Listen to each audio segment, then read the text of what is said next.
they think that our case is the status quo. It's not.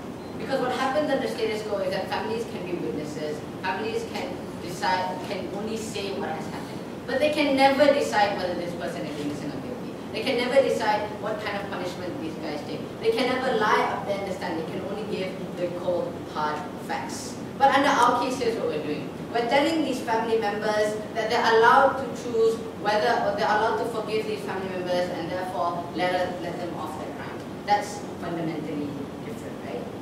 But you had two issues, two substantive things. Firstly, that these people have no informed choice, and secondly, that we need to compensate the victims. The first idea is informed choice, and I have two responses to this.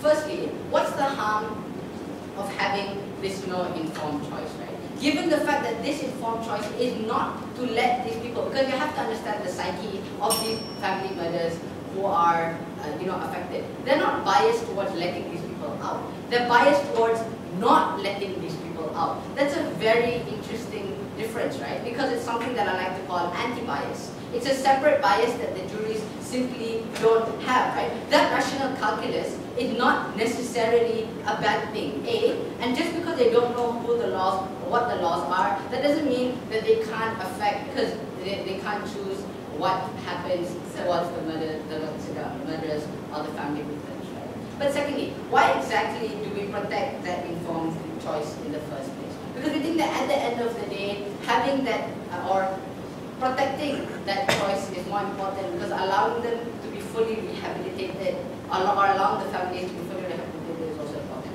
something that I'll talk about.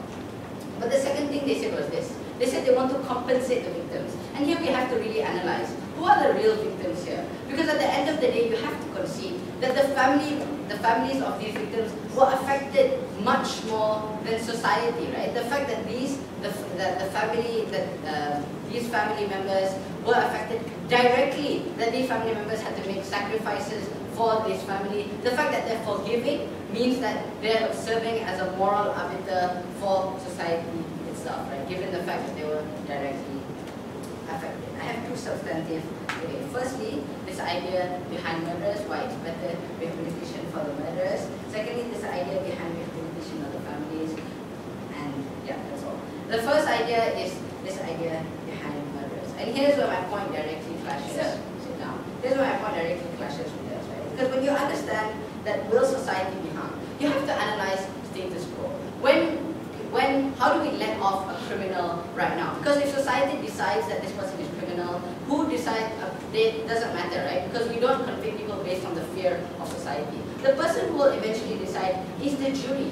That means that the person right now, that means that the fear of society isn't taken into account. Given the fact that the jury decides whether or not this person is guilty or innocent, we want to change that. And we want to make sure that the person who really decides whether society should be affected is the family itself, right? Why? For two reasons. Number one, they were affected the most directly.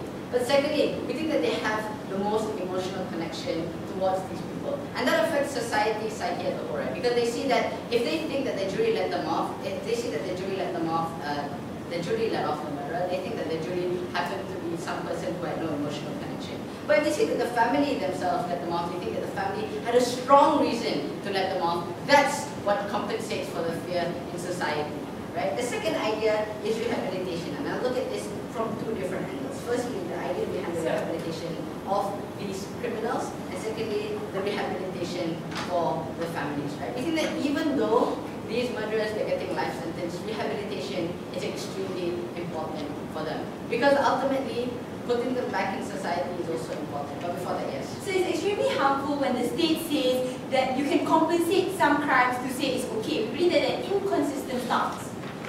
No, it isn't. Because the person who will, because even under your paradigm, right, it can also let off a murderer for certain crimes. Like, let's say he was insane, then you give him a lesser punishment, even though he's also, bad towards society. Right? I think that's exactly the same thing under your paradigm. It's not mutually exclusive. But the second idea is that first you have to analyze how does rehabilitation happen. Right? It's when the murderer feels that he has a certain amount of connection towards the family members. We think that by forgiving the murderer, number one, you create that connection. But number two, under status quo, we think that jail creates a resentment towards the system. And we think that ultimately that's extremely harmful. But the second idea is this. We think that this is a better deterrence towards would-be murderers, right? Because we think that at the end of the day, creating an empathetic civilization is extremely important, right? Given the fact that why do people murder in the first place? It's usually because they're extremely mad at the person. And even if this was a serial killer, we don't think the family will let them off. Given the fact that these people murdered the family members, maybe because of revenge, maybe because of something, allowing the families to protect or to make or to forgive the victim means that future murderers themselves understand that that forgiveness can happen and is important for it to happen. That means that further future murderers are less likely to do murders in the first place, right? Yes. So for instance, a person burned, raped and killed, yes, in that order, and then the family is nice enough to actually compensate. Is that fair? Yeah, it's fair. Because ultimately you have to understand the subjectivity of justice, right? We differ from state to state, from country to country, depending on what society feels. It's right. Ultimately, the person who decides for society are these families. It's like the government represents society. And in this case, the person who represents society best, we think, is the family, and they speak the society of the whole, right? The second idea is the rehabilitation of the families. We think that at the end of the day, if these families feel that protecting the victims or that pardoning these victims gives them the best catharsis, I don't know, maybe they might be Christian or Muslim and they think that forgiving them and not punishing them is the best for society, right? Is the best for their catharsis. We think that having that catharsis on the family is extremely important, given the fact that it's extremely subjective, that rehabilitation for families is extremely subjective. And if they feel that they can do it, that rehabilitation happens better, then we think that number one, the state should protect that choice, but number two, the rehabilitation will be even better under our paradigm, right? What did I tell you today?